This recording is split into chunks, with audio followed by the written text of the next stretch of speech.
Welcome to a world of thrills, a world of drama, of capes and tights, a world where death is a revolving door. Welcome to the Geek Matrix.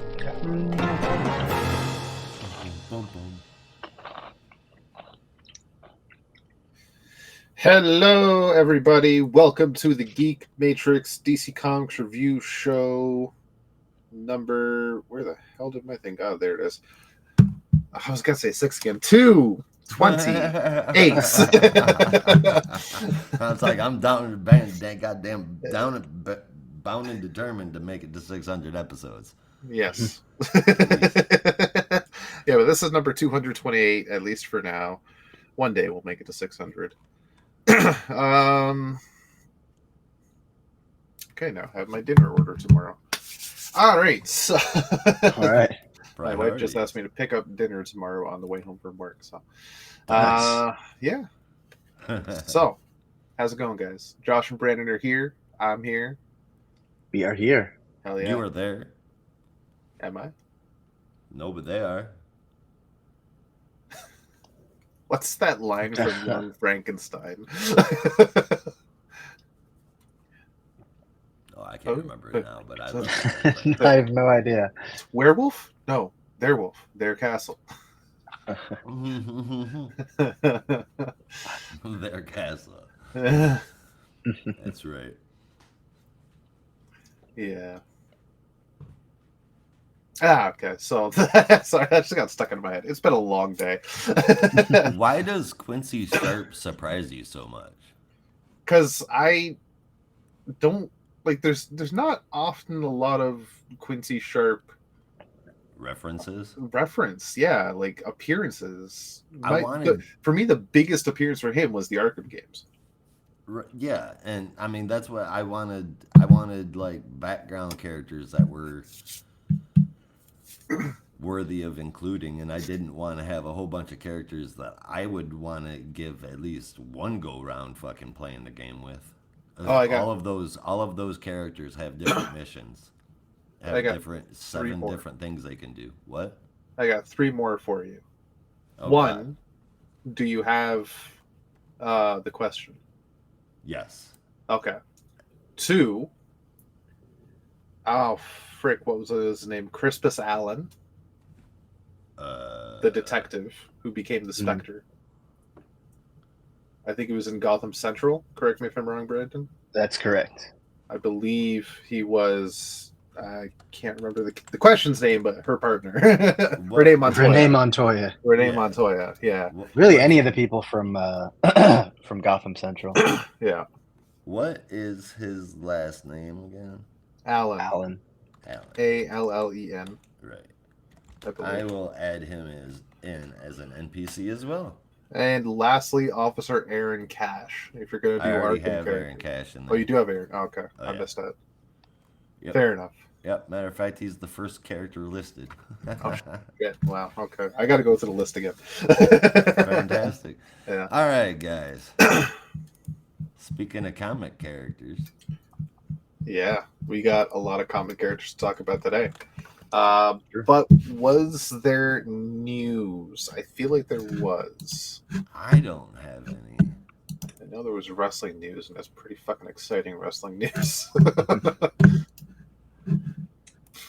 I'm not nothing. aware of any wrestling news.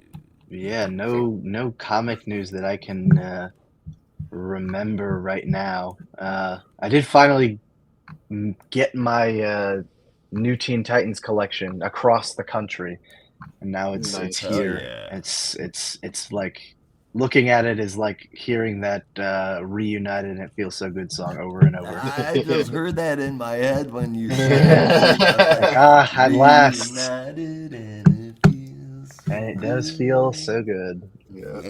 It's at least good for my anxiety, which is the fear of at any point my collection that I've been building for 6 years will disassemble. Disassemble like the Avengers. Yeah. Unceremoniously and written by Bendis. That's all I got. Okay, well that is good news. Other good news that Josh shared a couple of days ago. Famous Canadian and creator of Sweet Tooth, Jeff Lemire. Oh, right, I saw this. Yeah, he's announced an autobiography in comic book form called 10,000 Ink Stains, and it will explore his working methods and personal life, and also get a little deep on what it's like to work for the big two, DC and Marvel. And supposedly he's not pulling any punches. So no, I hope so. Yeah. Someone that I feel that I know very little about personally, and maybe not professional. I know his work professionally, but I only know bits and pieces about his process. You know, only what he chooses to reveal. But yeah, no, kind of a. I mean, you know, respectfully so, kind of a private person. So not someone who's revealed like a ton about his past. Only kind of what you can get from Essex County, and there are a couple of interviews where he kind of talks about growing up in Essex County. Yeah. Of course, if you're like me and you know jack all about Canada, you're like, Essex County, is that in Florida? Is that in New York? I'm going to double check where Essex County is. It is in Ontario. Yeah. Oh, okay. It's like right next to Detroit. Reading that book as a kid, it's like Windsor, had no idea that it was set in Canada. Did not realize that until embarrassingly recently. Because there is an Essex County in New York, but it was a book that felt. I mean, maybe there were things I just didn't get, but like Essex County was a book that maybe didn't seem as Canadian to me as I thought. But then you read the second book, the second Tales from the Farm, or not Tales from the Farm, the second Essex County graphic novel. It's all about hockey. And somehow that never clicked in my brain that maybe this is a little more Canadian than I would have realized. Yeah. They mentioned maple syrup twice, and that's it. Only twice? That's... Maple syrup is not as like they it's spell an about abundance the same here. way. Yeah, that should be your tell if it's Canadian. That there's U's inserted into certain words. I haven't learned that yet. Even like the Canadian import cartoons that we got, I could never. It wasn't years later until I realized I was like, wait a minute, something doesn't sound right. Because when you're a kid, you don't think about it. It's like your first impressions. So you're like, oh, maybe that's just how they talk. It doesn't seem unusual. Right. Was it really that? Going, what fucking boot? Yeah. I think it was once I was older in high school, I was probably like when I started paying attention to it, I was like, what? It was like then I could recognize when someone would say like sorry or something. I'm like, wait a minute, hold up, something's not right. Oh man, something's not right. Your mouth is broken, bruh. Yeah, I was like, wait a minute, you said that wrong. That's weird. Don't make me talk in a Toronto accent again. Don't do that. Toronto mans. Don't even know, fam. Don't do that. Toronto mans are so good. Oh man, that never fails to make me laugh. The classic Toronto man's accent. Exactly, classic pure Toronto nonsense. Oh god, as Toronto mans. As a Toronto mans. Yeah. Are you cheesing, fam? Where does that come from? Why cheesing? Can I Honestly, ask you that? I don't know. There's so much slang. Man. Yeah. Huh. Yes. I feel like I've never heard that in any other context. Honestly, depending on when I was a teenager. Uh-oh. Rob, did you freeze? Rob's frozen. Will you tell him, please? I'll never know. He'll never know. Where's the Discord? I don't have Discord readily available.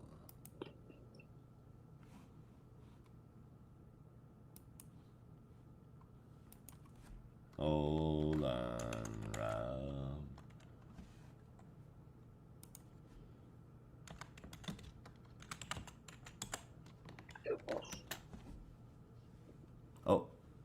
He left. Oh.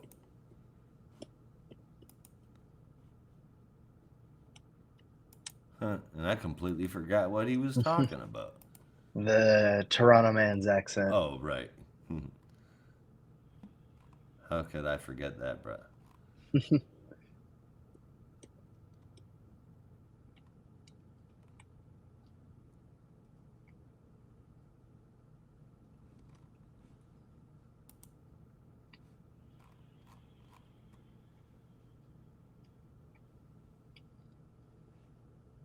Oh.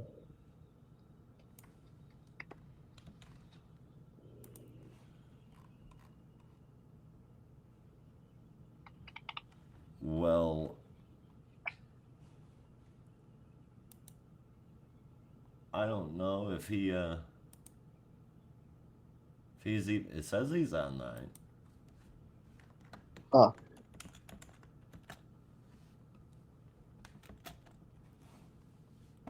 I don't know. I'm sure he'll get back here soon enough. We've got to talk about all the Superwomen, all the lanterns, and all the family drama you want. All kinds of good stuff this week. Made me happy anyway. Let's see. Full reviews we got coming up. Black Lightning number 2, Superwoman Special number 1, Action Comics 1079, Batman and Robin 16, Green Lantern number 18, and then I'll talk about Batman Santa Claus Silent Night Returns number 3, DC vs. Vampires World War V number 5, and Batman Dark Patterns number 1. Don't spoil anything for Dark Patterns. That's the one book I haven't gotten to read this week, and I wanted to savor it. That was like the one I was most looking forward to, and I haven't gotten to read it yet. So I'm savoring it. Wait until you hear its honorable mention. Yeah. Oh boy, oh boy, oh boy, let me tell you.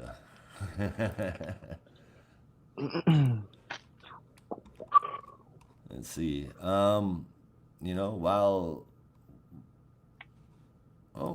It seems he may have come back. Is he back? He is back. Welcome back. Left us in suspense. Sick. Okay. My you internet were in the middle decided. Of talking. I don't even know. Yeah. My internet decided to just cut out randomly. Oh, I hate that. It's fucking annoying. Anyway. You hate that, bro? I hate that, fam. So I was asking you, because I know, depending on where you're from, there's multiple definitions of cheesin'. So what do you define cheesin' as? Cheesin' is at least where I grew up, and I mean still in the, as far as I know, cheesin' is just like a big huge grin on your face or feeling like over the fucking barrel, just like that kind of giddy fucking inside feeling. Cheesing. Yeah, so if in Toronto man's language, it's not. It's the complete opposite. If you get cheesed, you're pissed off. Yeah. Like, don't fucking cheese me, man. Man, you get me so cheesed. Oh, Toronto. You get me so. Oh God. Oh, holy Toronto. I don't know why. I don't know where it came from. I don't know who thought of it, but he did. That it's is his it. Fault. That is it. You get me cheesed, you piss me off. You better step back.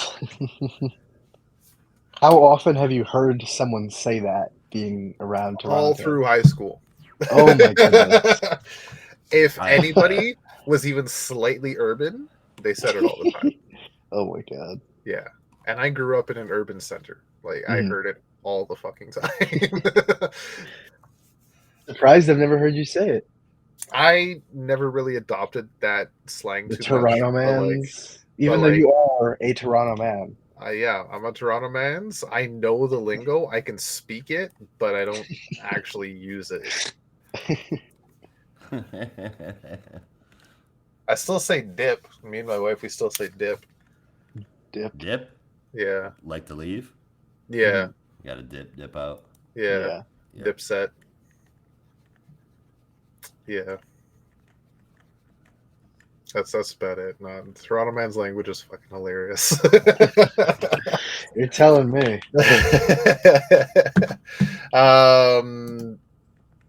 Right. So I wanted to ask at least you, Brandon, because I know I had convinced Josh. I shared a panel the other day as well, and I want to know if it actually worked out. I finally convinced you to read Fantastic Four. Well, I'd already read some of it, Okay.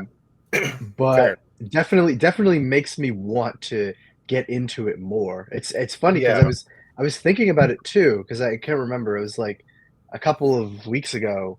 I think I told you, or on the podcast at least I mentioned it. Like I saw a preview for one issue of Fantastic Four, and I was like, you know what? The handlebar mustache is growing on me Right? because that was Just like a it's big growing on point of Johnny. contention I had.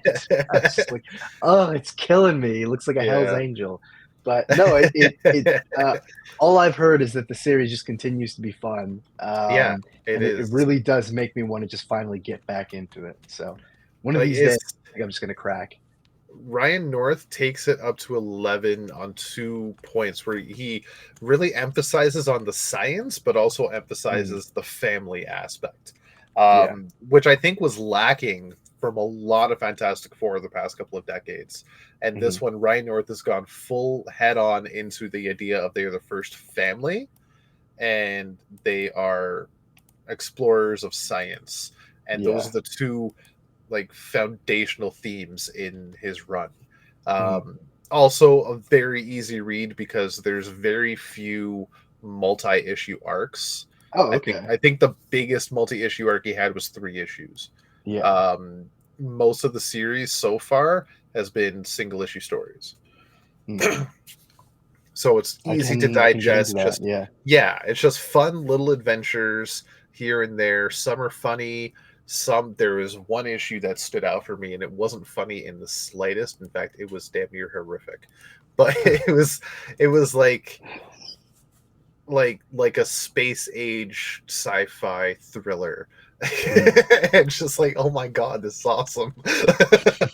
Yeah, it was so fucking good. But that panel I shared just shows you the fun they have. That was the latest issue, and it was a Halloween issue. Yeah, I think for the longest time, because I was still mentally reeling from just how incredible and like ambitious the Jonathan Hickman run on Fantastic Four was. Oh god, yeah, it That was for so long I was like, this is like in my mind. I mean, I've gone through different iterations of Fantastic Four. But for so long, for at least a couple of years, I was like, this is like the Fantastic Four has to be, this big and this epic. And I feel like recently I've finally kind of come down from that like pedestal that I'd put the book on and can appreciate the more family focused dynamic. Because one of the best runs of Fantastic Four is the Mark Waid stuff, and that's mostly about family. So I feel like it doesn't always have to be incredible and epic. It can just have a book that is nice and fun and self-contained and has the family element that the Fantastic Four should have. Yeah. I'm happy to hear that. So you said you've read a little bit. I'm curious, have you gotten to, because the first few issues were issues focused on different characters. Yeah. The family was split up. Did you read the Johnny centric issue?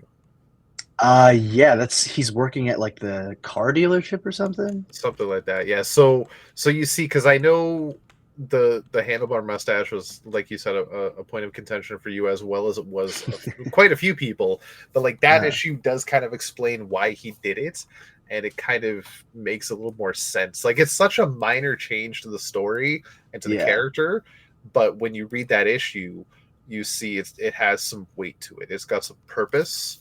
And it just doesn't get mentioned much again. It was kind of brilliant how it was done. Right? No, that was a good issue. I liked the I mean, I think that initially kind of turned me off the whole like, oh, the Fantastic Four broke up for reasons, but they were definitely well written enough that I wanted to come back. I never did, and I kind of wish that I had. It's issue like 8 or 9 or somewhere in that area is the anniversary issue. Not it's like I think it's like Legacy 700 or something like that. Yeah, which has a fantastic Doctor Doom story that awesome. actually has to do a lot with the ongoing plot. So when you get there, I hope you really enjoy that. Yeah. Yeah, no, I think it's because I read at least the material that was covered in the first trade. I can't remember. I think that was like the first 6 issues. I think it's 5 or 6. Yeah. And that was about where I stopped. So, yeah. But I mean, I think at that point they met back up. Yeah. And started to go on the road together. But I mean, yeah, the series has what, like 25 issues or something? 26 came out in October. 26. Yeah, okay, 20, so 27 next week, I think. Yeah, not a ton. So definitely, I feel like I'm not so intimidated to try and catch up to it. Yeah.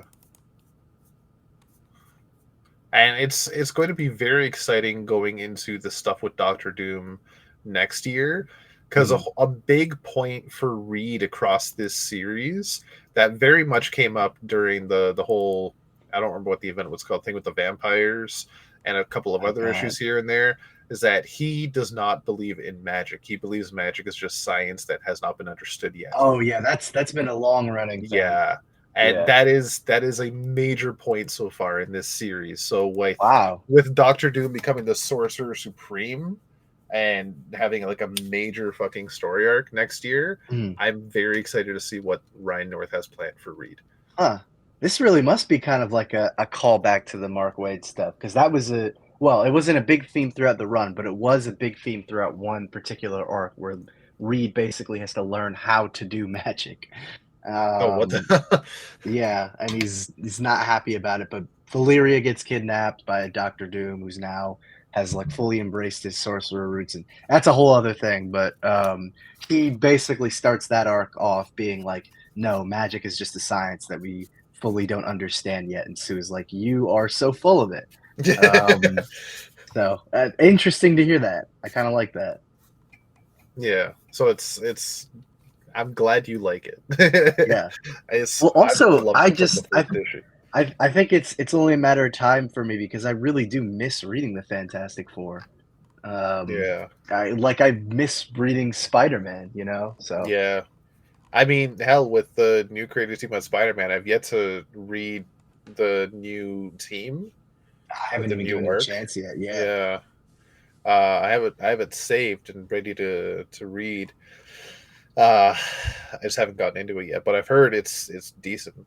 So I mean, anything would be better than what we had. you have consistently been singing the praises of this run of Fantastic Four, so I feel like enough. I gotta get into it.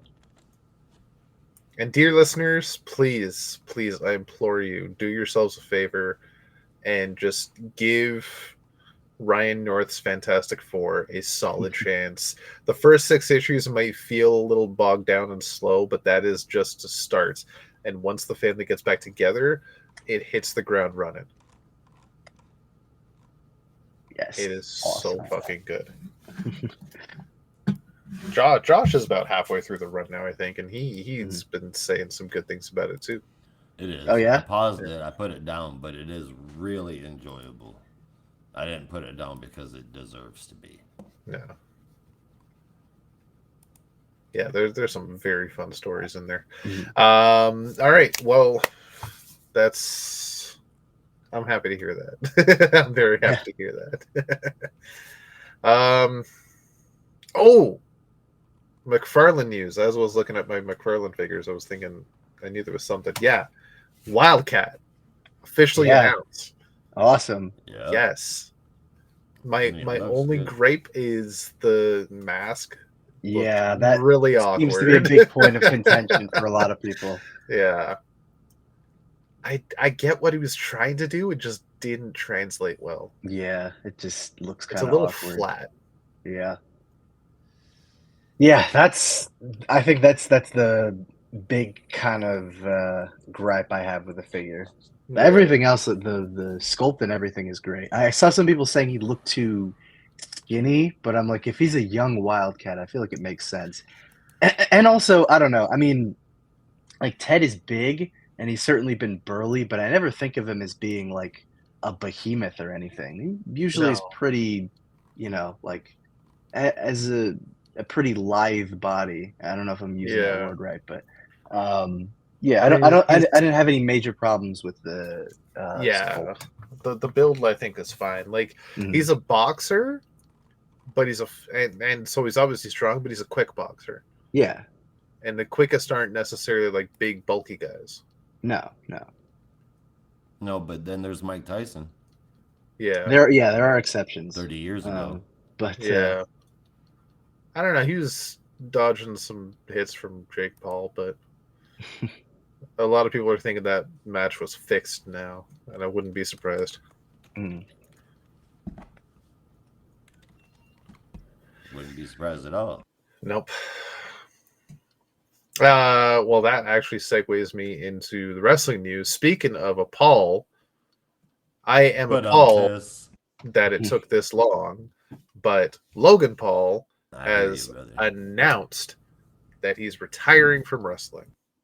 Woo! Oh, I wish my no. soundboard was working. I would have applause going right now. Here. And as Russell, if he's listening or watching, pointed out on the way home today, that means he was retired by LA Knight. Yeah. Yeah.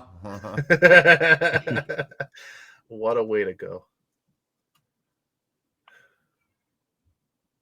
Yeah, fuck that guy. All right, so that's oh no, what a some shame. good news. Yeah. Anyway, No, don't go. Stay. Faster. Go away faster.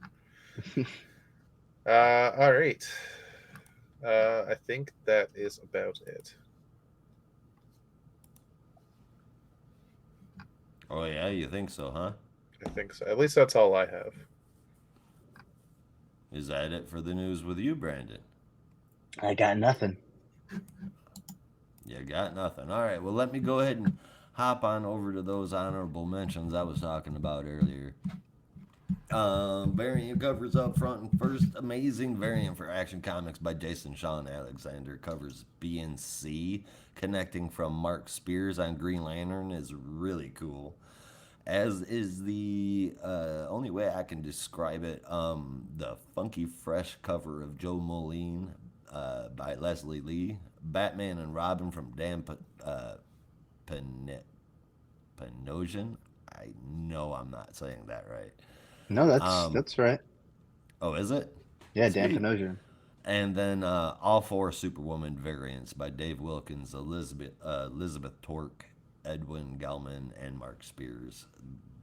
Lots of beautiful variant covers this week.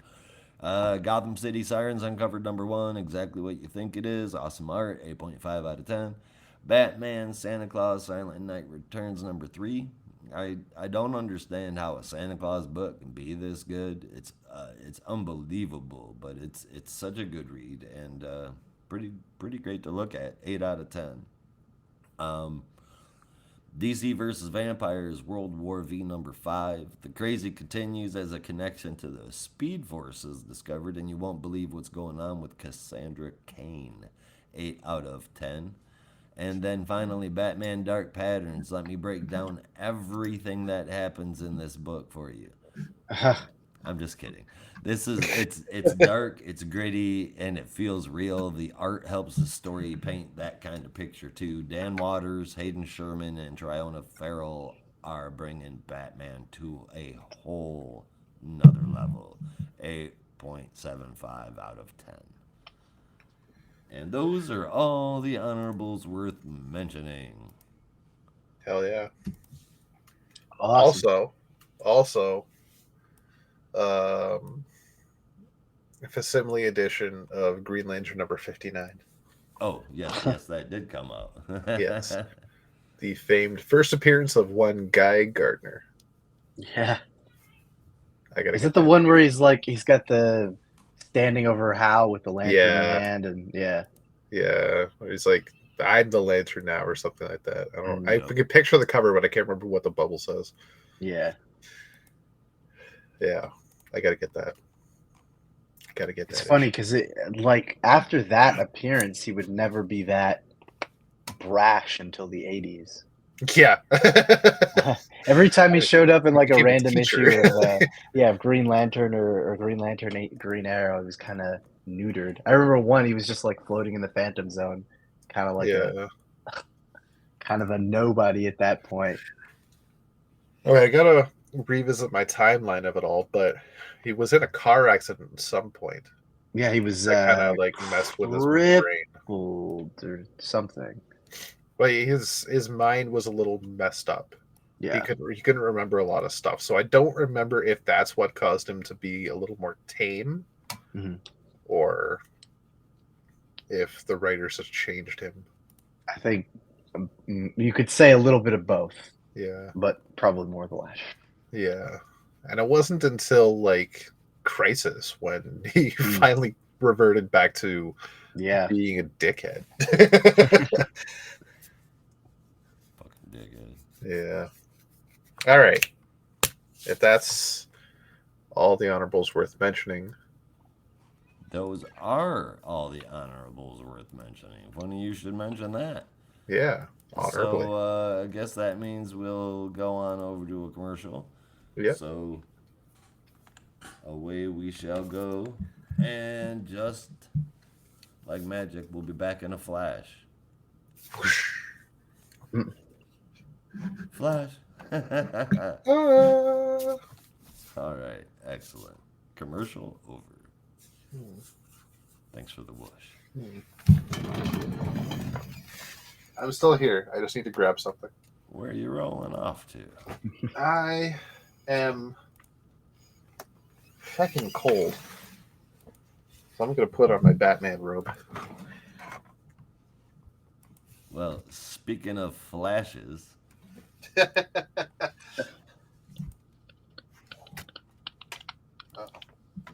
Brandon, you want to take care of the Black Lightning book for us? I can. I'm not sure what kind of segue that was, but you teed it up with Flash, but yeah, like we're talking about Black Lightning. Flash of Lightning. But you didn't make the connection there. Well, and then it got derailed by Batman's robe. Yeah. Anyway, Black Lightning #2 is brought to us by Brandon Thomas, with art from Fico Ossio, colors from Ulysses Areola, letters from Lucas Gattoni, and another cover from Fico Ossio and Ulysses Areola. And this is Chapter 2 of the Standard, which opens with Anissa Pierce checking in with presumably the Justice League's new, I guess, like therapy session or therapy robot or whatever the situation is, and basically is recapping a series of events we've already seen from the previous issue, from the night that Amanda Waller took all of the superpowers and basically tried to wipe superheroes off the face of the earth, and is giving her perspective on it, really kind of bitter towards her father and how she feels his standards are higher than anyone else is able to meet. And the therapy, unfortunately, is not going that well, as she continues to get more and more upset and angry the more she thinks about trying to live up to those standards. All the while, Jefferson and Jennifer are fighting yet another transformed metahuman whatever back in Metropolis over in Hobbs Bay. But we'll catch up to them later. Yeah. Well, it seems it's a little bit more than a hobby, more like a permanent occupation, at least for now. Anyway, Jennifer is not taking the therapy well and ends up storming out, but this is not allowed, or at the very least not accepted by the program, and so it kind of shocks her basically and forces her to stay in the room while sending out a signal of black lightning that he needs to make his way back to the watchtower as soon as possible.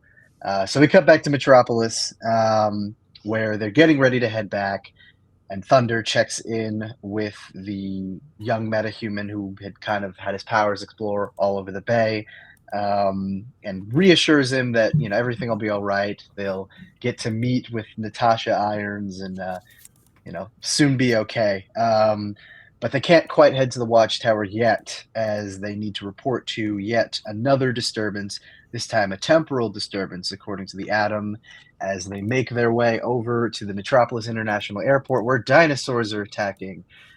Yeah. Yeah. I miss that level of Call of Duty. Jeez, I know. So they find out that it's yet another metahuman causing this temporal disturbance, someone who's pulling dinosaurs out of time into the present, just, I guess, as a response to his powers manifesting. They're able to kind of knock him unconscious and stop the time portals, but the Raptors are still there. So Jefferson and Anissa are going to just take care of the Raptors that are still in the train, while we cut to what appears to be a press conference of some kind with a man named Councilman Harriman, who is yet another one of those crackpot crazy people that after every crisis is like, the person who caused the crisis was right, and you should totally believe them. I swear this happens every time. And this is just yet another example of that. Yeah. So Harriman is getting a little bit of flack from Ron Troop from the Daily Planet, is trying to, basically make the case that metahumans are not necessarily the victims that the Justice League is making them out to be, at least the metahumans that have newly emerged in the wake of absolute power, and that it's possible that they are responsible for the powers that they have now inherited. We cut over to Southside Heights, Metropolis, where Isaac Mitchell, the young boy that Jeff and Anissa had rescued in the last issue, is watching the, I guess, live press conference of everything that's going down.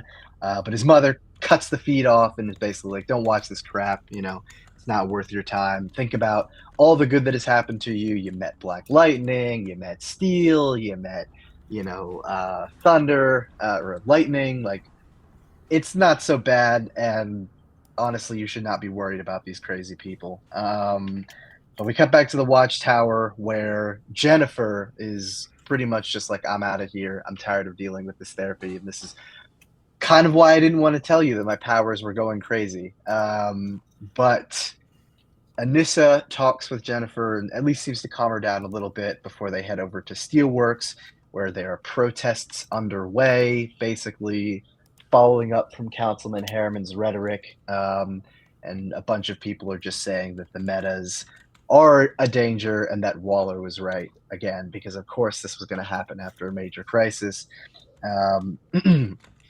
But what seemed to be possibly just a normal protest has now devolved into an active threat, as some people have broken into Steelworks, and now Natasha needs to work with at least Anissa to kind of protect them from any further danger. So we see that Volcana, along with a couple of other people that I don't recognize, have broken into Steelworks, and now the two of them have to fend them off.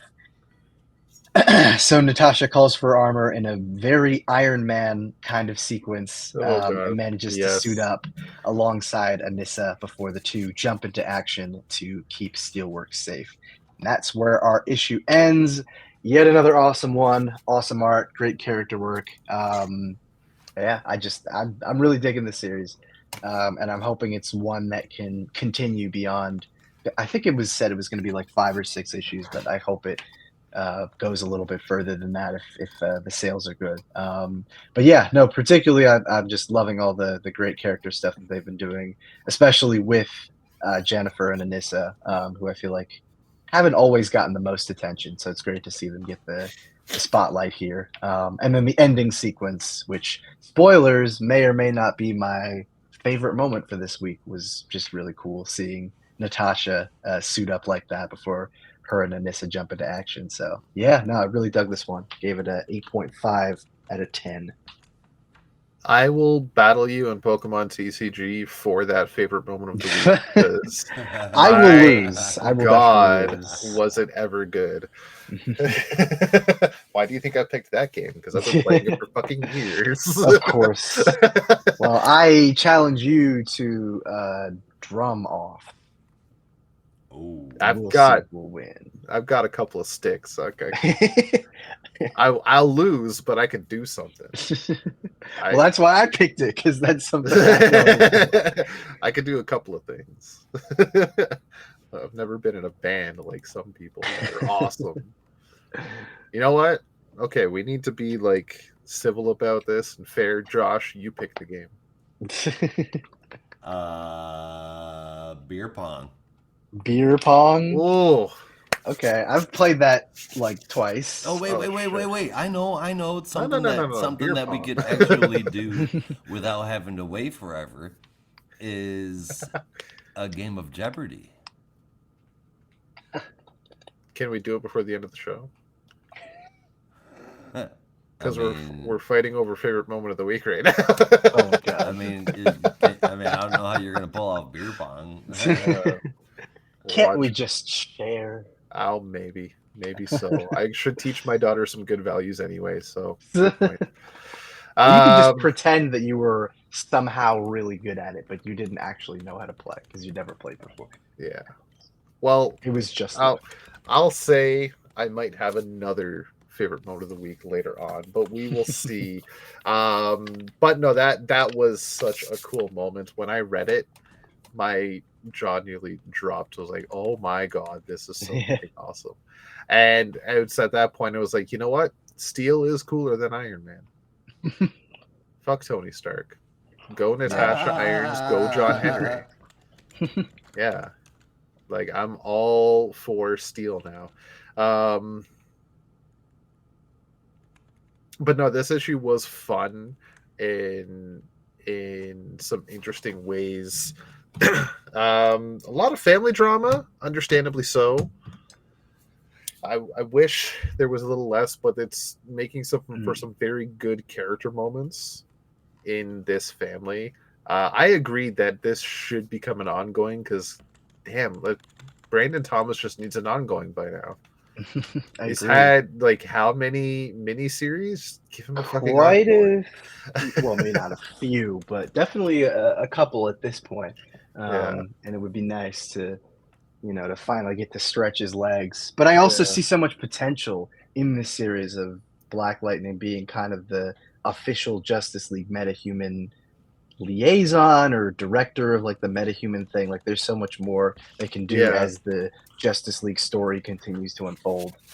So and be really cool to see him being an actual member of the field team for the Justice League, having his own book again. Yeah, I agree. Ongoing alongside Justice League Unlimited. That'd be really cool.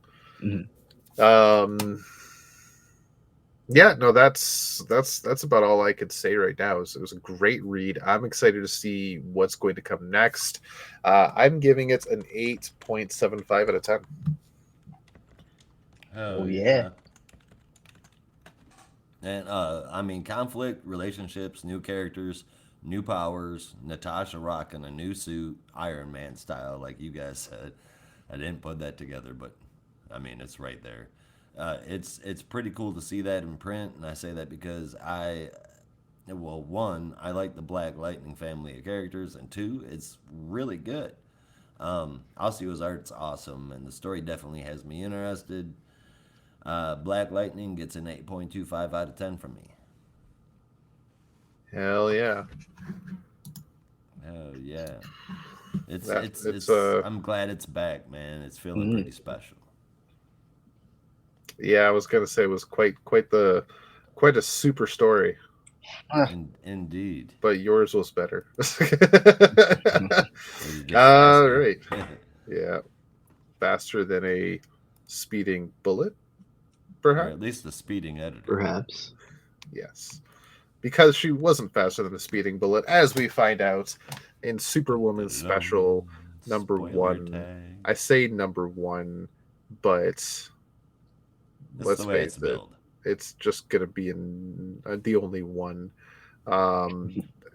Bear with me while I find the fucking credits. Holy shit. Are they even in this book? They should be. I mean, you can at least see the names in the cover. I guess. Yeah, I was looking for like full names because I don't know everyone's first name. Oh wait, no, I found it. It's very, very tiny on the screen. Okay. There you go. Yes, so this is Superwoman Special. It's part of the All In Initiative. Written by Joshua Williamson, art from Edwin Galmon, Laura Braga, and Nicolas C's Mezia. Colors from Rex Locus, letters from Dave Sharp, and the cover before you from Edwin Galmon, which I really like. It's a very nice cover. So this is Lois Lane as Superwoman, fresh off the heels of the adventures in Absolute Power. We open up at the Daily Planet where Lois is typing feverishly at her laptop to try and write out some kind of story, but is getting nothing but writer's block. But in comes Lana Lang and Kara Zor-El to her rescue, try and just spend some time with their friend and see what's going on in the world and try to figure out what's going on with her as Superwoman now, because that's new and they're a little worried about her and want to figure out what's going on. Well, she then goes into the entire origin story she had going back to during the events of Absolute Power, where she found the super suit that Lex had, and she decided to put it on because Amanda Waller was wreaking havoc, hurt her son, and her family was in jeopardy. But through all this, she also found out that the armor was somehow connected to Amanda Waller's super amazos. And while she did save some people and save some part of the day, on the way to the big fight in Gamora, she was intercepted by a number of the super amazos. The armor was compromised and she fell unconscious. And last thing she remembered was falling towards the water of the ocean. And then she wakes up without the armor, in a suit, like a business suit, business casual, on top of the Daily Planet on the rooftop. And is found by Jimmy Olsen and Silver Banshee, who are sneaking up there to make out. But she, despite being the boss, does not give two shits because she needs to figure out what the fuck happened. And then we jump back to the present, where Lois then continues to tell Lana and Kara. After that, she found Clark, found out that the heroes won, and then found out that Clark was not the one that saved her. She still doesn't know who saved her or what happened, but they brush it off as maybe the armor had a failsafe that brought her to safety. And then they get back. We see another brief glimpse into the past, back at the Daily Planet, where Lois is having her daily meeting and starting to really enjoy the editor-in-chief role. And back in her office, doors closed, she's looking for her red pen. She loves it because it looks like blood, and she finds it under a couch. So she goes to get it and then realizes that not only does she hold the pen standing up, but she's also holding the couch above her head with one hand. Da-da-da. Yeah, so then she rushes out the door because that's a little shocking, heads straight to Supercorp and shows Mercy and Lena Luthor that, oh yeah, she's got superpowers now. So they run some tests, figure out that her cells are supercharged like a Kryptonian, but they do not know how long it could last. And if she continues to use the power, she might just burn it out. So she needs to be careful because they don't know what the long-standing effects could be. And on the way home, she comes across a police shootout with some very armored bank robbers, saving the police chief from various shots fired directly at him by shoving him out of the way using super speed. And it's at that point that she reveals to the gals that she's not faster than a speeding bullet, but she can certainly stand up to one. To which they both say, that's how you find out you're invulnerable? That's not great, Lois. But then she also revealed that she keeps it on her suit at all times as a reminder to how dangerous all of this is. So she keeps that to keep herself kind of grounded in a way. And then again, in a brief glimpse in the past, Clark has returned home, trying to find Lois. Lois in again business casual outfit and glasses. Not only any glasses, but one of Clark's old glasses. And she says she's wearing them for dramatic effect. Goes out to the balcony, rips open her shirt, and says, "I'm Superwoman." Clark is kind of just confused, but then she's like, okay. Yeah. So then she slips over the balcony railing and begins to fly. So they fly off together and have a nice romantic evening in the sky. They then go to the Justice League Watchtower, where the Atoms and Mr. Terrific run a few more tests and find basically the same results that Mercy and Lena Luthor had. So with that, Clark and Lois realize that now they can have some fun together. They go and train, and then they back in the that's still the past. Sorry, it's a bit of back and forth, but none of it was ever actually labeled as such. In the past, they then come across in Metropolis some brimstone demons attacking Metropolis. So the entire super family is there to try and take care of things. John gets caught by a combination of a lot of the brimstones to form a brimstone giants. And he can't get out of its grip, but then Lois shows up as Superwoman, punches it out, and that's how she reveals herself to John. So then together, as one big happy family, they take care of the brimstone demons and save the day. And after having that conversation with Kara and Lana, and just getting all that out in the open, she heads back to the Daily Planet, realizing that maybe her writer's block is cured. And she writes at super speed, writes out a very, very good story, but then doesn't really feel good about it, potentially deletes it, but then hears a cry for help and flies out into Metropolis to save the day yet again. But that's not all, super fans. That continues in the pages of Superman, but we have a small epilogue where we see at Supercorp with Mercy and Lena, they actually have Lois's supersuit that they said they could not find, but they kept it secret. As Mercy says, Lois can never know why Lex built the armor.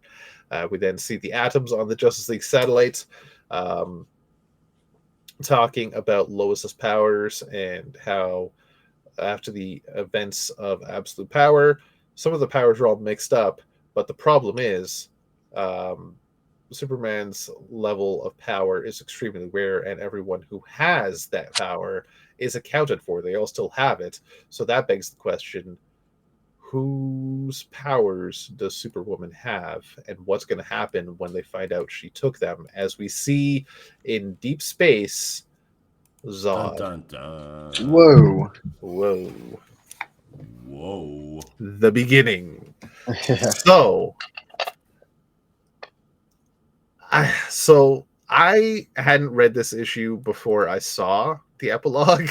I'm gonna be honest with you, because I've read it and it made me question things, such as how did the powers in space get taken, because it was the Amazers doing the job. And somebody in the comments asked that very same question, and then somebody replied to him saying, "Oh, it's explained in the issue," but I don't think that was explained at all. If you guys can enlighten me, please do. But right now, that's my problem with this story. Otherwise, I very much enjoyed it. It was a nice little fun romp with Lois as Superwoman, just learning to be a hero and learning how to deal with powers and the joy that can come with it, but also knowing to stay a little more grounded.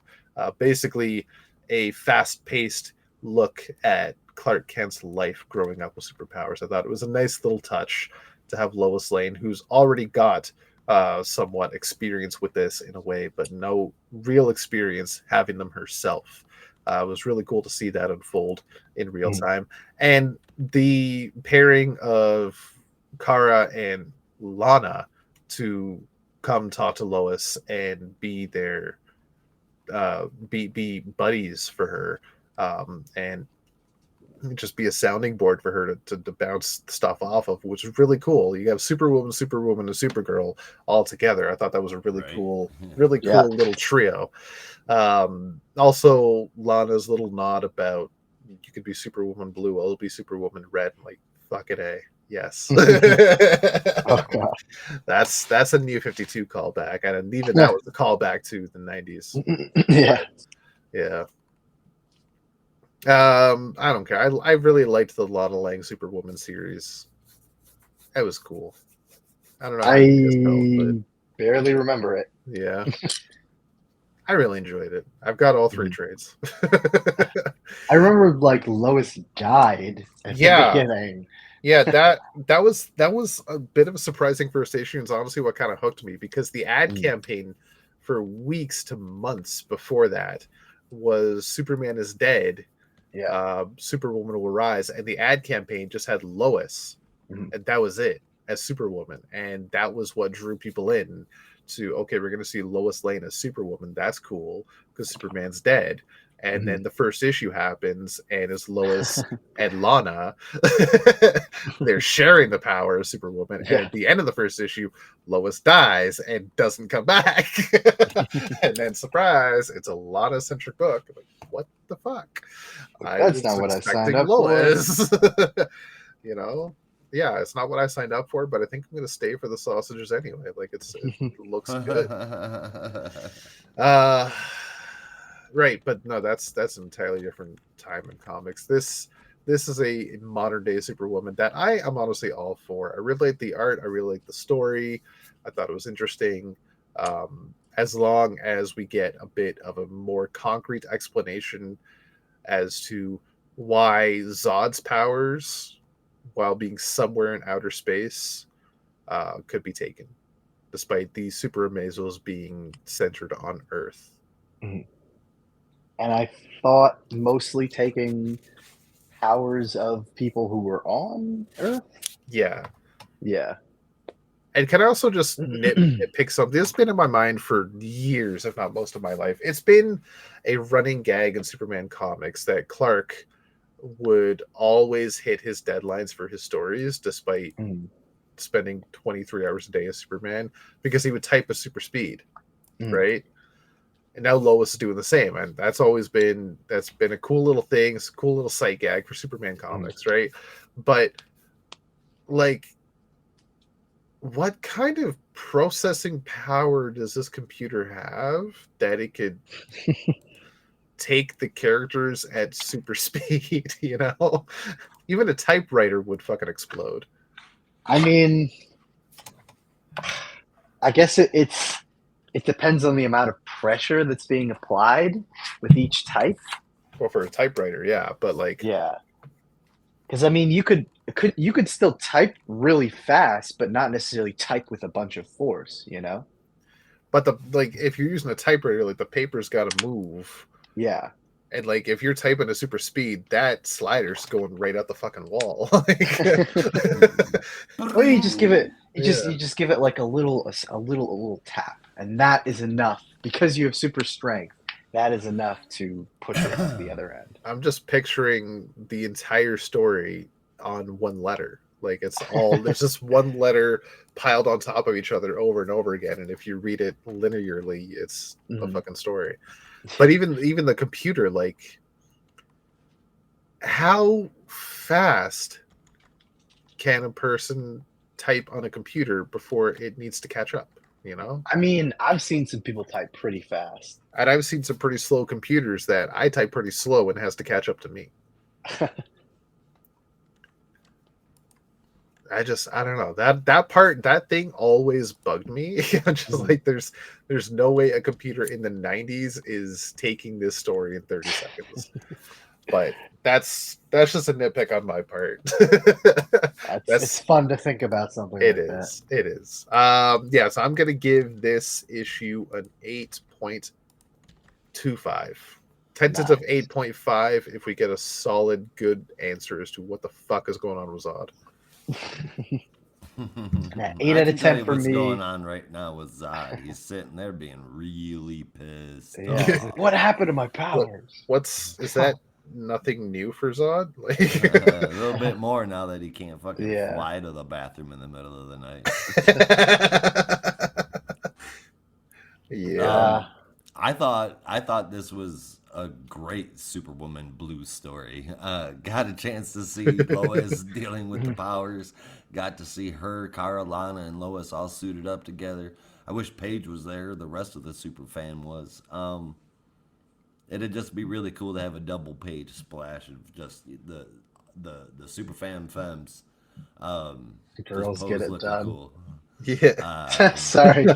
Every time I know that's become like kind of a meme at this point. Yeah. But every time I think of like moments like that, I think of the boys. Yeah. Oh, girls really do get it done. The girls get it done moment. That honestly, that was a badass moment. That might have been my favorite moment of the show. And drawn by Ivan Reyes. Yes. Anyway, great Superwoman blue story, like I said, right up until the epilogue, and then it became amazing. And the art was amazing through nearly every drawing. My final score is a 9 out of 10.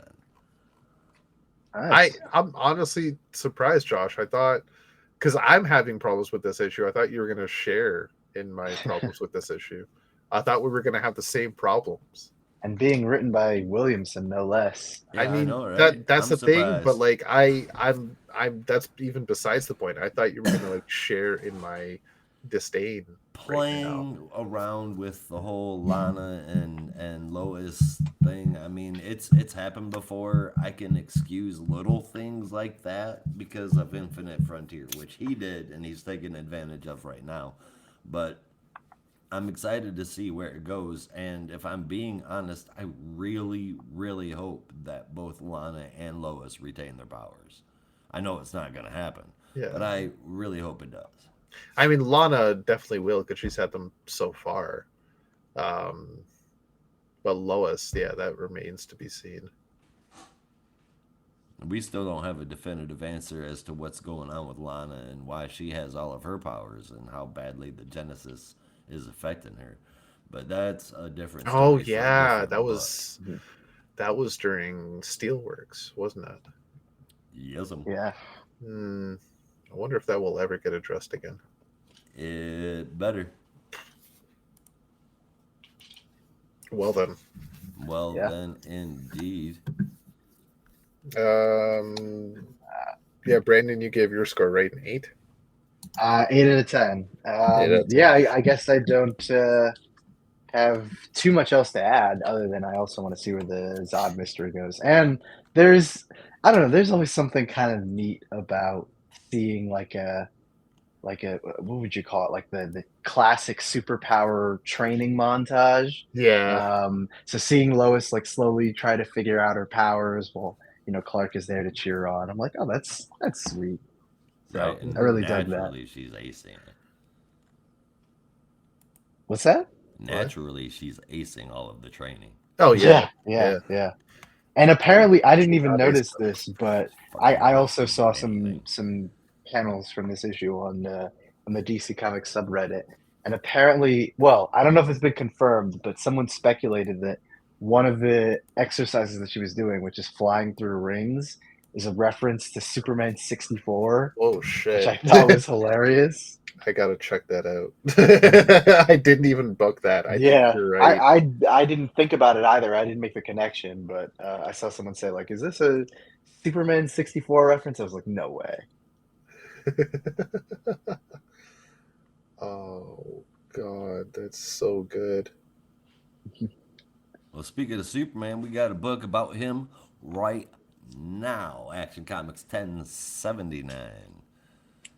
You guys want to hear about that one? No? All Not right, never mind. really. Yeah. All right. Next up is Batman and Robin. Brandon, take it away. All right. Oh We my got god, it is. We got It's a green circle.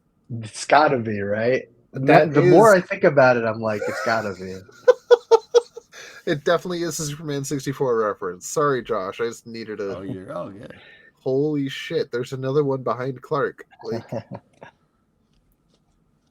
that's wild. Okay, sorry. Of all the games to reference, not that You there are know? many Superman games, but And I could be wrong, but the Oh, pose crazy she's guy. making, I'm pretty looks sure yeah, that's the looks pose that exactly was on the like cover.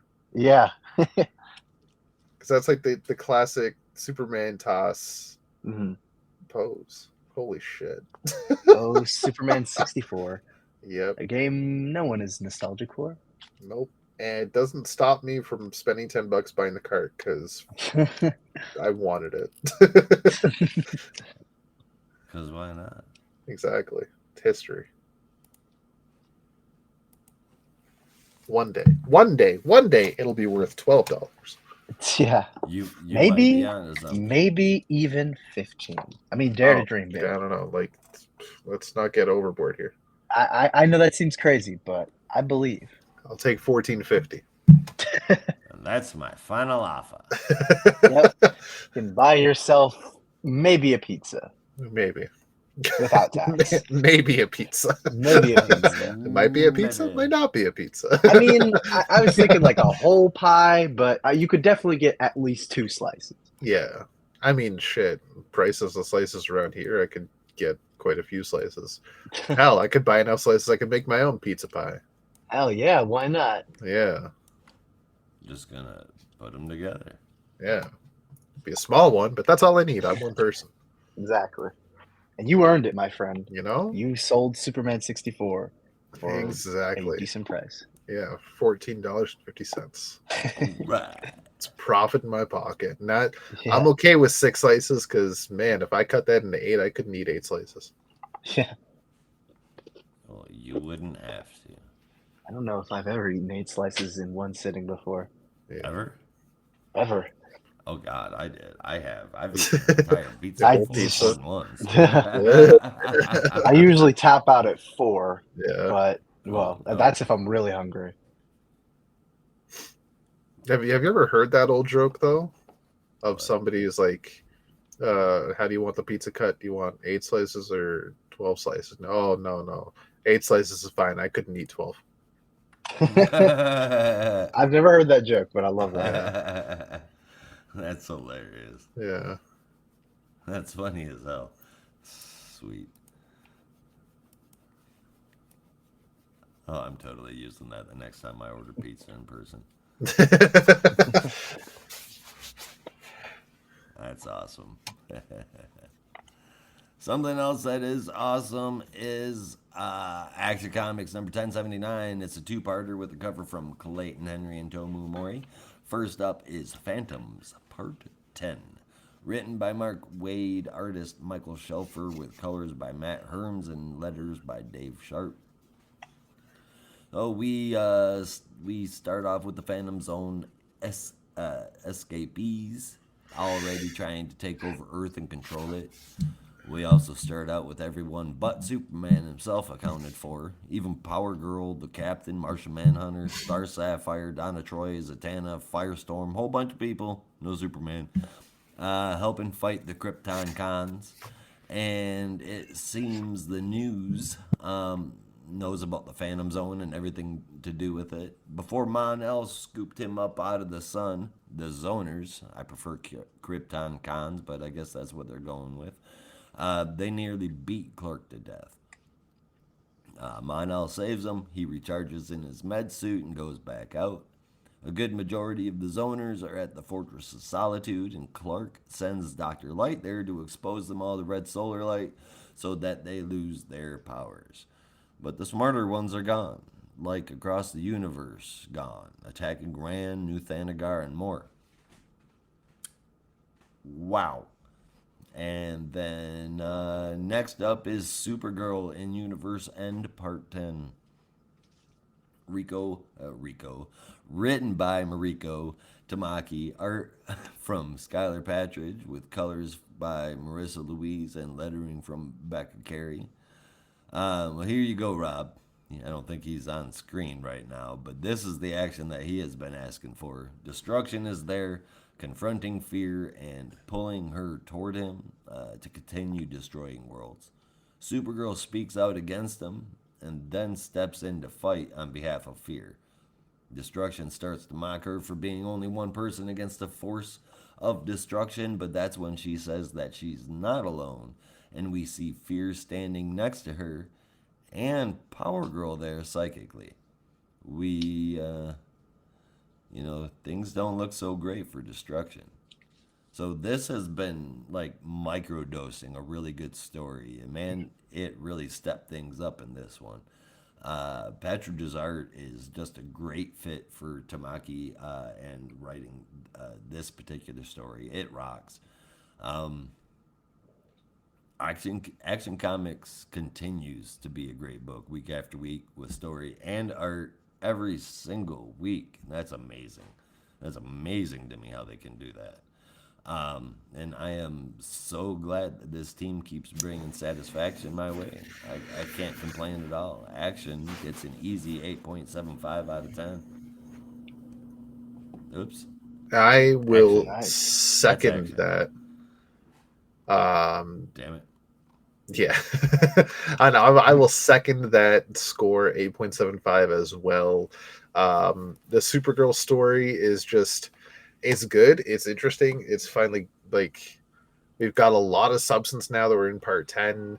I just like, I'm feeling now that these characters are just going to be new characters. So maybe it's not somebody we would know unless I'm missing something I don't know. But it's an interesting little tale. The main story in Action Comics, it's wild how big it is. This is part 10. Yeah. Like, right? Yeah. And it doesn't feel like they're padding the story at all. Like, Mark Waid has written this multi-part story that's really fucking good, and nothing is on a weekly basis, no less, and nothing is like too much or too little or padded. Like, it's paced really, really well, damn near perfectly, I think. I give you It's that. crazy. Even spending like 3 issues on Krypton, and it was fine. Yeah, like I can see now why this became weekly, because it was going to be such a long story. If it wasn't weekly, by the time he gets off Krypton, you're like, okay, now what was going on in the Phantom Zone? This would take a year. I don't even know how long this story arc's going to be. Yeah, if it was monthly, it would have been a 12-month story. Yeah, that's a lot. So yeah, kudos to this. It was really well done. I love it. It was 8.75, right, Josh? That's Yeah, no, 8.25 for me. Again, I do feel like the main story has really kind of kept its excitement going despite being weekly, and just goes to show that you can have a story that moves pretty quickly, from week to week, but still keeps things engaging and exciting. And I definitely feel that way with this one. So, wondering what the hell is going to happen next, especially for Supergirl. But good stuff. I have a question for you guys. More of an opinion question. Now that we've seen a few different designs for Natasha Iron's armor, I want to know, what do you like best? Do you like the modified bulky armor she had at the end of Black Lightning? Do you like the classic all sleek silver style with a really long ponytail of her first appearance, or do you like the modern, as we see on the cover here, Action Comics, of her with the kind of hooded sweatshirt? I mean, for as much as I awesome. love the classic design, I'm not gonna lie, the hood is really cool. It is, yeah. And I kind of Very cool. like even if the rest of the Super family ended up losing the jackets that they've had in this kind of since the new era, I would still appreciate her keeping the hood because I think it just complements the armor really nicely. Yeah, it really does.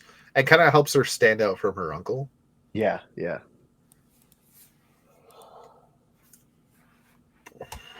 Become her own steel in a way. Yeah, I was just popped into my head. I saw that. Like, yeah, Natasha's actually had a few different costume designs over the years. It was Yeah, that was kind of cool. Yeah. No, I dig it. Yeah. Indeed. Well, speaking of, oh, fuck it, I feel like that's Of people who have had many costumes I was over the gonna years. say sidekicks, but I feel like that's an insult to Natasha. At this point, she's her own hero. Yeah. I was gonna say, speaking of people who've had many costumes over the years, and trust me, I know. Yeah, in fact, he's got two in this very issue. Yeah, we can talk about our next book featuring Batman and Robin, also called Batman and Robin. This is Batman and Robin number 16, written by Philip Kennedy Johnson, with art from Miguel Mendonça and Carmine Di Giandomenico on pages 7 and 8. Colors all by Marcelo Maiolo and letters from Steve Wands, with yet another spectacular cover from Javier Fernandez and Marcelo Maiolo. We cut to the ruins of Arkham Asylum to start, where a bunch of obnoxious, weird, strange, odd people. Oh, wait, I'm sorry. We're a bunch of true crime fans are at the ruins of Arkham Asylum. You misread that sentence, didn't you? I'm sorry. It was autocorrect, dude. It was happening all last week. Yeah. Like, it was only naturally going to happen again. I don't know. Yeah. It's weird that there was so much description when I was just trying to write true crime. I don't know why that happened. Anyway. Somebody must be messing with your autocorrect. Someone's got to be messing with my autocorrect. Because Yeah. there's no way I would think that. No. So a bunch of weirdos, people, let's call them that, true crime fans who insist that they are not cultists, are at the ruins of Arkham Asylum.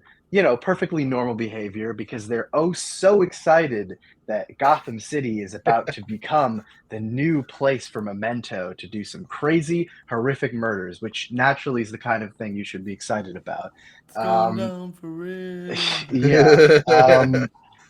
So they're all excited and, are just there to kind of reflect on what's to come when one of them gets a strange message that alludes to their murder. And that's when some strange voices start speaking in poetry, as well as strange creatures emerging, and basically manage to kill a bunch of the true crime fans, while leaving 3 of them behind. For reasons that will become clear later. We cut to later, or I guess I should say earlier, in the morning and the next day when Batman and Robin are on the scene, investigating things that are happening. Batman is looking basically just at how the bodies died and certain stuff, while Damian is a little distracted, something that Batman recognizes before quickly calling out to Damian to get him to basically focus up and try and look at how these people died. And that's when Batman recognizes that the circumstances of death look similar to the case that he had went through in London, the Memento case, in that they had similar causes of death and similar, I guess, deformities and how they died, with their milky eyes and broken blood vessels. And of course, around the same time, who should show up but a mysterious person from Batman's past, introduced by Jim Gordon, who apparently is here consulting on this case, but introduces none other than Catherine Lautrec, who recently had been with Scotland Yard, but has now taken an interest in the Memento case. How convenient. Obviously, Batman is a little skeptical of the thing, but is really pushing back on the theory that this new Memento is not the original Memento. It has to be a copycat, something which Catherine disagrees. Cannot be over 100 years old, I'm telling you. It's just not possible. No one can be that old, except Josh. But anyway.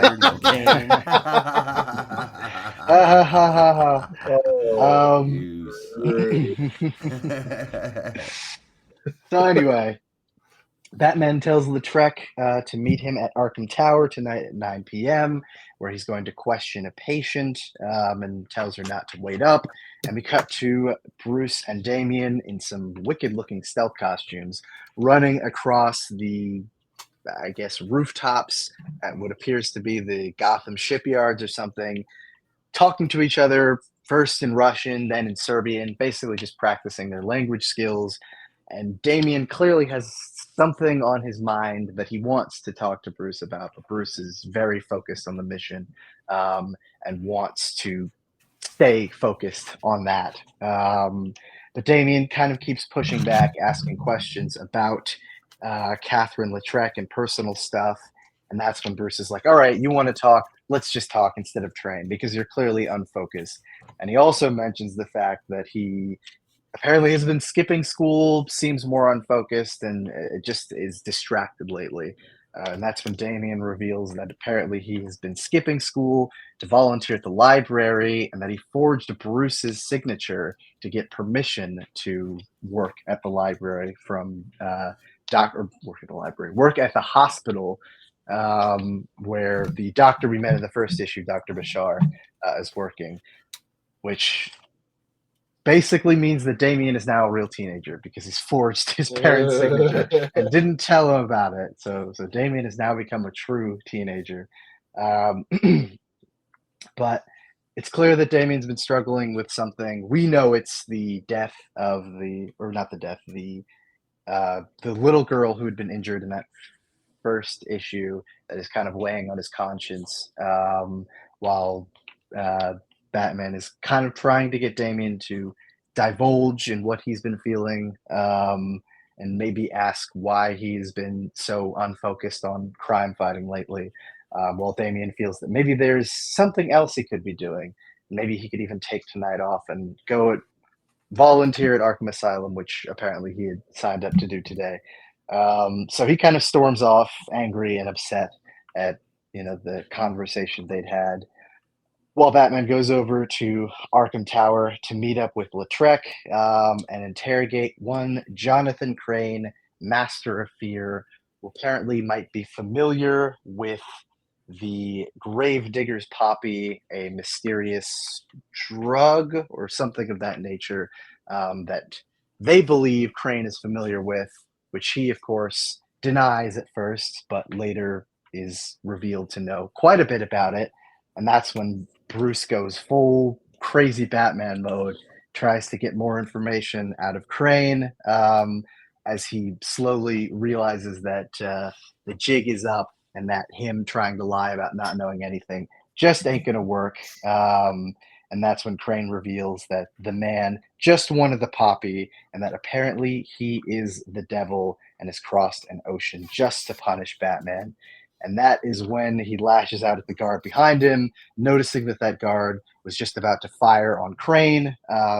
We reveal that guard is one of the 3 people that had survived the attack on the Arkham remains from the previous night. Just then, an explosion goes off somewhere in Arkham, and a bunch of gas leaks through. Batman offers his last gas mask to Lautrec. He doesn't have a spare and is now going to have to confront someone who may or may not be the original Memento, although he seemingly now believes that it is truly Memento, making his assault on Arkham Tower. Whew, what an issue. Very intense, very emotional in many ways. But more than anything, very captivating. I remember kind of walking away from this issue and just being like, damn, I gotta sit and think about it. Unfortunately, I didn't have much time because we were about to start recording. So yeah, where to start? As usual, Philip Kennedy Johnson really just gets the characters and especially the dynamic. The scenes between Bruce and Damian in this issue were really kind of gut-wrenching to read, but captivating no less. But in particular, it feels like Batman was also kind of struggling with a lot of what's going on, especially possibly having to admit that this is the real Memento and not just a copycat, and how that is affecting his mental state. So it's a lot in this very emotionally packed issue, but definitely was exciting and engaging to read. So I gave this one an 8.75 out of 10. I'm not even going to talk about the art because the art was really good in this issue, but I was just so engrossed in the story, especially by the end where he's like flipping out on Crane. That really got to me. Yeah, that was a pretty intense moment. Mm-hmm. So I was reading Josh's new villain list. Oh, nice. I like about half of it. Yeah, it's excessive. Help me pare it down some. Yeah. But there's that line from Batman where he's like, "There's the look I love putting on the Scarecrow's face, fear." And I was like, "Whoa, what the fuck?" Yeah. I haven't heard you talk like that in quite some time. Yeah, buddy, that's what I'm talking about. Jesus. Give me my Batman back. Yeah, that was some good shit. No, this was a very, very good issue. The father-son dynamic with the family drama, I was like, I was getting kind of tired, but then I'm reminded that Damian is also a teenager now, and like as much as this is the father-son family drama, at the same time, it's also teenager drama, and I get it. And he's also going through some shit, so like I kind of appreciate this. This is him growing up in a way and trying to find his own path, and also be a teenager who's also Batman's son. Like it's a big thing. So no, I really like it. It's cool what they're doing with this. Philip Kennedy Johnson's crafting a hell of a story, as he always does. And the art, of course, really well done, really good stuff. This is going to get an 8.5 from me. Awesome. Excuse me. I read this, I closed it, and I was like, damn. Damian full on doubting if he's Robin. Following his grandpa into medicine. And that's not what's happening, and you know it. No. He's questioning what his purpose is. And whether or not he should be Robin. No. No. Yeah. He is a Robin, yes.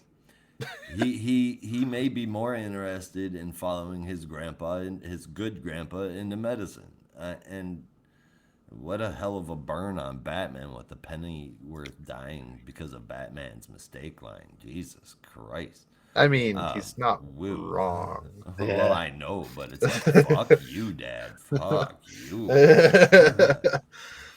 And we're officially in supernatural territory, and I think that's cool. The storyline's really good. The way it's being done, I like it. The personalities, like Brandon said, PKJ just gets the characters. And the art is dynamite. Such a nearly perfect package. Damian wanting to quit, this whole questioning what his role is in life, it has to be handled perfectly. And I think we've got a real good talent to try and handle that. I gave it a 9 out of 10. Hell yeah. Nice. Can I show you guys what I got? No. Too bad. Good job. Oh, very cool. I got Parallax Sinestro. Nice. Sweet. Yeah. I had to. It's That's really cool. Awesome. Does it have the white streak? It does. Awesome. It also has a little tiny Parallax. Hell yeah. Yeah. I'm trying to figure out what to do with it. I'm tempted to like glue it to the ring so it looks like it's coming out of the ring a little bit. Mm. Or maybe the chest. I don't know. Yeah. But I wonder if they'll ever do a Kyle Rayner Parallax from Sinestro Core War. That would be dope. So then we get all the Parallax. Exactly. Yeah. But you know what those versions of the characters have in common? No, What's up? tell me. Absolutely pets? none of them appear in the book we're about to talk about. Ah. It's true. Not a Yeah. single one, Not a which is single kind one. of weird. Yeah, kind of in a way. Once we get into what happens in Green Lantern number 18, our final book of the week, also the end of this story arc, and I will say, quote unquote, season 1 of Jeremy Adams' run. So this is Civil Court Part 3. This is written by Jeremy Adams with art and cover by Zermanico, colors from Romulo Fajardo Jr., and letters from Dave Sharp. We open up exactly where we left off last issue with oh my god, I forgot his name. Tharos, Lord Premier Tharos, complete with the power of Olgren and the Dark Star within him on Oa, amassing his giant multicolored lantern core with him, using the will of the old gods, and he's called forth is apparently they're called shadow lanterns. I think that's the first time that was mentioned in this book. To Oa to destroy it and take down the Green Lantern Corps for good. So on Oa, the Green Lanterns we have available are doing whatever they can to take on the Shadow Lanterns, and they're doing a damn good job, but it is a hard-fought battle, and they're slowly weakening with their defenses. So Hal realizes that maybe they should move from defense to offense and goes straight for Theros, asking for some help from his fellow Lanterns, including Sinestro, who vows to keep the Shadow Lanterns distracted long enough, in his words, for whatever foolhardy thing Hal plans to do.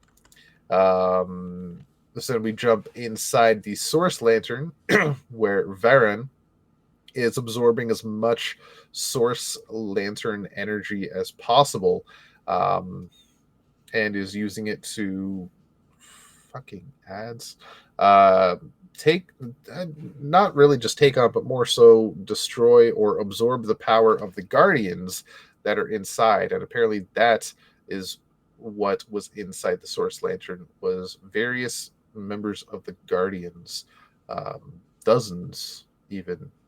I don't know when that happened. That might have been in the run that shall not be named. I could be wrong. I could not remember.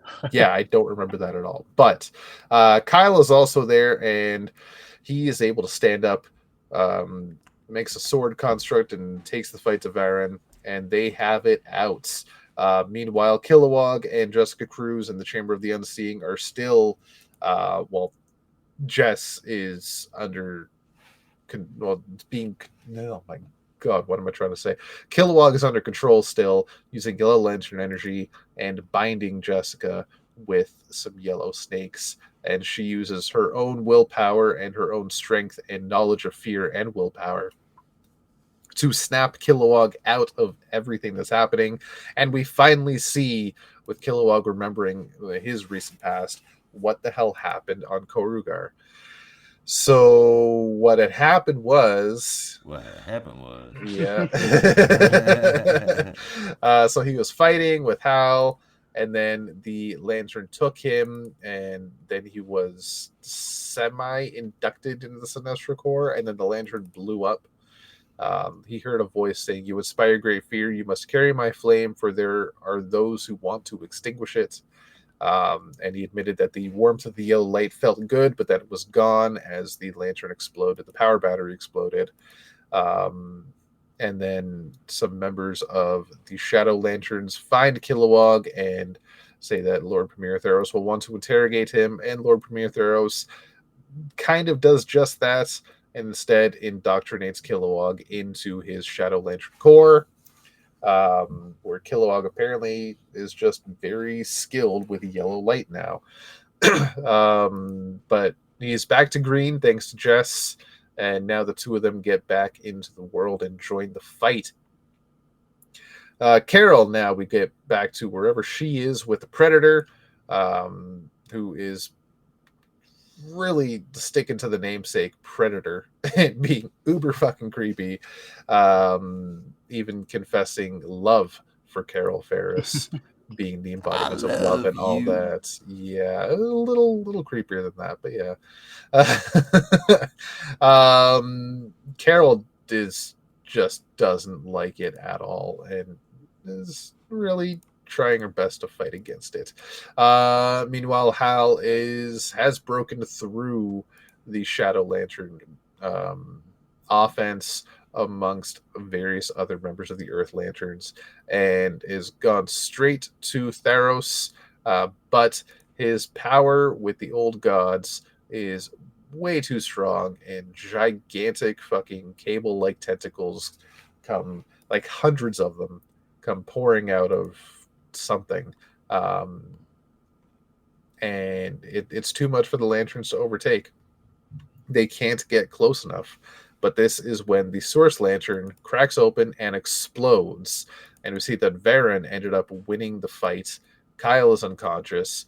Varen and Theros see each other and figure, you're gonna fuck with me. I'm gonna fuck with you too. Because okay, let's fight. So they start fighting, and then the Earth Lanterns figure now's our chance. Let's take them both out at the same time. But how are we going to do that? John, what do we do? There's a big hole in space. Let's send them back through it because that's where the power came from and that's where they need to go. So they're doing what they can. Varen and Theros figure if the Earth Lanterns are going to fight against them, they may as well have a truce and take out the Lanterns first, and then they can continue their fight. But as they are getting the upper hand on the Lanterns, Kilowog and Jess appear and give just enough extra juice needed to send Theros and Varen through the portal into the Dark Star realm, and it closes behind them, but not before Varen sees something in the distance, screaming, "What is that?" And Theros turns around and says, "No, not you," as all he hears is the power, my ring, my hunger, and then the portal closes. And that is the last we see of those two. We then see Ellie and Kelly in the Shadow Realm. Ellie tells Kelly it is time to wake up. Everything's good. It's over. And then she wakes up, and some voice off panel says, "You're with friends." And that's the last time we see Kelly for this issue. Oa is now saved, but it's a wreck. The Guardians are back, albeit slightly changed. But let's face it, the entire emotional spectrum has changed. No wiggly wobbly. Yep, Kyle's still a White Lantern as far as we know, and anybody anywhere can manifest a ring color. Kyle's calling them the Fractal Lanterns, and as Hal puts it, the universe has become lawless and chaotic. It's practically a Wild West. Lucky for him, he knows a few good marshals that might just be able to sort it out, which includes Carol. Wherever she is, hopefully she can make it home. And we see her with Predator still. Now she's fighting against Predator and vows that Predator really doesn't know what love is, because she's going to show what love really is. Blasts it with her ring, and Predator disappears. Bye-bye. Yep, and that's when Carol starts to feel whole again, heads back to the ship carrying the survivors from the Thanagar explosion, and finishes off with saying she's ready to start again, even if I have to start from square one. That feels like a segue into Justice League. Mm-hmm. At least to me. We then get a little epilogue with, I don't remember the guy's name, but I'm going to call him the Sorrow Lantern, Carol's unfortunate ex-fiance. Nathan Broom? Nate, Yes. yeah. Oh, yeah, Broom. Yeah, because Gil Broom. Yeah, Nathan Broom flew somewhere into the universe onto a desolate planet with a mountainside castle, looking for some way to stop the pain and helplessness and flood of emotions. And a voice inside the castle says, I can help you to stop feeling. I can help everyone stop feeling forever. And we see, and I can't remember his fucking name, but the sun vampire. You guys remember? God. I looked it up the other day and now I don't remember it. It's like Star something. Star. I know you're talking about. Yeah. Because he was showed in up Justice very League. briefly. Oh yeah, Justice League, but also for some reason I remembered him Is from it Stark? an appearance No, in never mind. Flash. Yeah. Star. I don't think it's.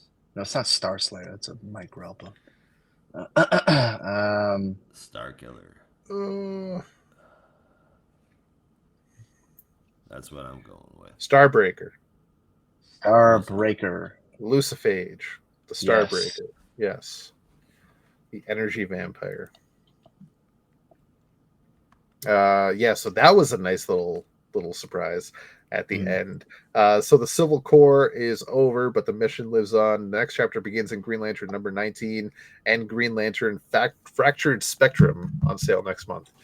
So that is the end of quote unquote season 1 of Jeremy Adams' Green Lantern.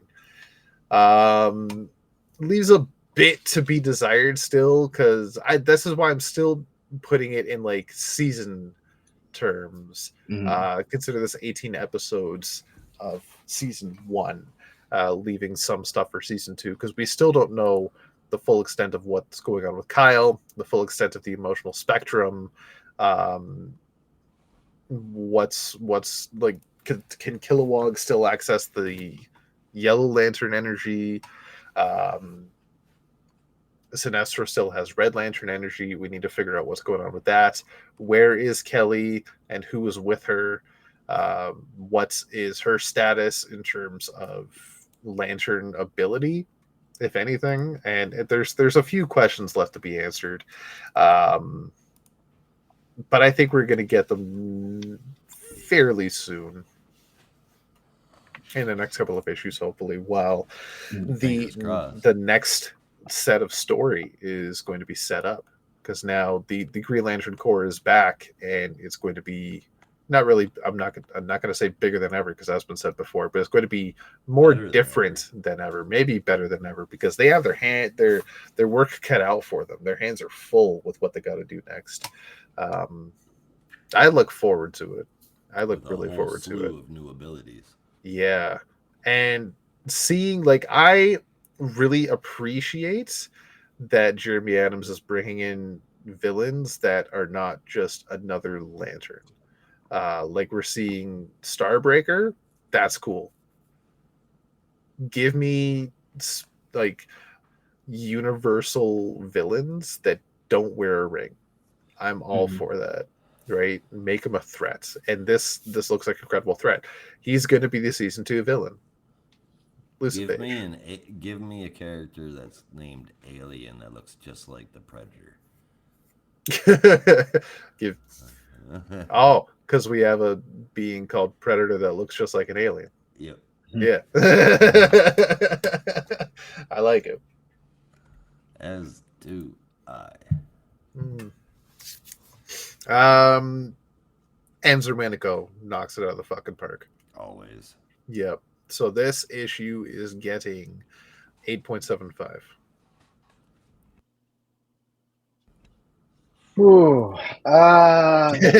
I've been looking forward to your, because I know the issues you've had recently. I'm still thinking about issue 1 because I still don't know what happened to that guy with the Manhunter armor. Where did that come from? Well, that's that complaint is not dissimilar from a complaint that I have, which is okay. So let me at least start out with the positive. This is, I think I understand the point of this arc in a grand sense, because it was very much a let's get back to basics approach, or at least in the wake of all the United Planet stuff and Tharos and just all the craziness that's been happening, all the cosmic stuff, let's just kind of realign. So we wiped the slate clean of that stuff, and now hopefully we're gonna get back to the basic formula of Guardians, Lanterns, new mission, cool.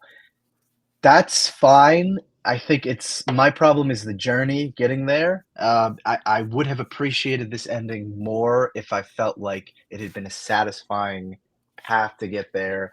But ultimately, a lot of this stuff just felt really rushed, and that's sort of why I feel kind of not let down, but it just feels like there was more potential there that ultimately was not fulfilled. And having a lot of this stuff just kind of basically hand waved away. Especially, I think for me, the most egregious one was definitely the Kilowog stuff. Because like I knew he was going to make his dramatic return, but I was like, if you're going to have the mystery setup of Kilowog became a Yellow Lantern, I would expect a little bit more than like 2 pages, and then suddenly he's a Green Lantern again. So there's stuff like that, which had kind of been a theme throughout this arc, has just been mildly frustrating, and kind of left a sour taste in my mouth with this arc, and that it just felt like a lot of the stuff that had been built up just was really rushed through because they didn't have a lot of space to properly resolve it. So for that reason, gotta give this issue a 7 out of 10. Like, dig the art. I like the direction that it's going, but ultimately, I do feel pretty let down just with the execution on a lot of the stuff in this arc. Yeah, I'm gonna just bounce off of that as well with a nitpick I have is what's going on with the entities. Like Predator is just there inexplicably, and then just as easily gone because Carol Ferris was the first, best, and strongest Star Sapphire. I'm assuming she has a masterful control over the violet energy. I'm assuming, but just why and how is Predator even existing right now? That's what I want to know. Like, Jeremy Adams is really good with continuity, so like he would know that the entities don't really exist anymore, unless they're saying the last 2 or 3 universal resets since that whole thing with the source well, the emotional reservoir. Maybe the entities are just back. I guess it's possible, and they're out there somewhere. But I mean, I'm okay with it because let's face it, Lights Out was not great. No. It was not. It's kind of dumb. What was that villain's name again? Fuck, I don't remember. One who destroyed Oa. He was fucking. Jeez. I can't even remember. That's how forgettable. Yeah, I don't even remember what he looked like. I keep picturing Magog. Or God. That's gonna eat at me until I remember this. Relic. Remember Relic? No. No. Because he was a relic of the previous universe. Yeah. It was a relic of a less than stellar era. Ultimately, my biggest problem really was just that it felt like there was so much potential here for really what they should have had was, I talked about this last month, but if they had a secondary book, right? Like, let's say this was running concurrently with the Green Lantern core book that is now going to happen. Yes. Hallelujah. This could have been an interlocked story a la Sinestro Corps War that could have more satisfyingly explored some of the elements of this story and resolved them in a way that didn't feel so rushed. Like, I could have seen, okay, we're going to handle the Kilowog stuff and the Unseeing stuff, and the Predator stuff, and the Tharos stuff in the main Green Lantern title. And once those are resolved, they will converge at the end of the arc, and everything will be properly resolved. But it just felt like it was too overstuffed for 4 issues, which is insane. Like, I think this arc in total was only 4 issues, which blows my mind. Well, this was part 3. Yeah. There was the Green Lantern Civil Corps one The shot, special, yeah. and then 16, 17, and 18. So 4 issues total, which is insane. So yeah, it just feels like it needed more substance to it, and ultimately, because it didn't have that, it fell short of its potential. Fair enough. I get that. Mhm. Josh, what do you have? You're muted. Stop getting muted, Murray. All right. I think first and foremost, it's gorgeous. The artwork used to show how crazy the emotional spectrum is around them while they're all battling is just, it's better than perfect. I mean, it's dynamic. It's awesome. It really is. The story, I don't know what to say. The Cow's a White Lantern. The Wog came back home. Jess is free. Everything's going right in the world, kind of, sort of, with a whole shitstorm ahead of them. I honestly just wish the Guardians had stayed gone, but they're supposedly changed somehow, so let's see how that goes. But other than that, I really did like it. I gave it an 8.5 out of 10. I had a good time. Good time. Good time. Yes, sir. Yes, sir. Those are all the books, so I guess we'll jump into the top 3. Yeah. Brandon seems to have disappeared. Oh, no. So, do you want to go first? You know what? I can do that. All right. My top 3 are going to be in third place is going to be Green Lantern. In second place, we've got Batman and Robin. And in first place, the Superwoman Special. It was just damn good to see all of that. It was done so well. I can't believe I gave a 9 out of 10 to a Joshua Williamson penned book, but here we are. It's just the way that it is. My favorite moment, I actually had 2 of them, but they were in the same book. And Batman and Robin, when the guards kind of chuckle a bit when asked how do they know it's really Batman, and they say back to her, when you're looking at Batman, you know it's him. Yep. And then followed by the same book, shortly after that, Batman saying, now there's the look I like putting on Scarecrow's face, fear. That was sick. Absolutely loved it. Maybe, let's see if we can give him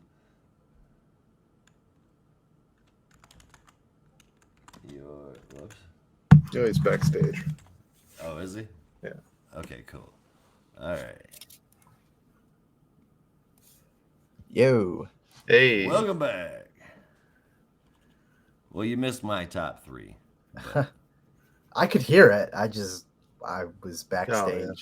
Fair enough. Oh, I did not know you were backstage. My bad. All right. Well, Brandon, what's yours? Let's see. At number 3, I have, Action Comics. At number 2, Black Lightning. But number 1 this week has to go to Batman and Robin. That one really got me. But my favorite moment comes from Black Lightning. You already heard me mention it before. Sorry, Rob. That's Natasha suiting up in the what I'm calling the Iron Man suit up scene, where all the parts shoot from out the building and fly towards her and lock onto her, and it's just super cool. Yeah. Or else what? This. Oh shit. All right. For me, top 3. Excuse me. Number 3 is going to be. Fuck, man, I don't know, because all 3 of my top 3 books have the same score, so I don't know what order to put them in. Okay, it's fuck tough. it. Number 3 is going to be Green Lantern. All right, so right. number 2 is going to be Black Lightning, and number 1 is going to be Action Comics. With my favorite moment actually coming from my least rated book, this week at 8.25 Superwoman Special, only because Brandon pointed it out. And now I can't stop like being giddy about it. The training Superman montage 64. of Superman 64. I didn't notice that at all Yeah. either. That's pretty cool. Yeah, if it wasn't that, and I couldn't do Natasha Irons suiting up, it was going to be Luciphage showing up at the last page of Green Lantern, because I'm excited about non-Lantern villains again. But honestly, that Superman 64 callback is dope. It really is. Yeah. All right, folks. That's our show. It is. So it is.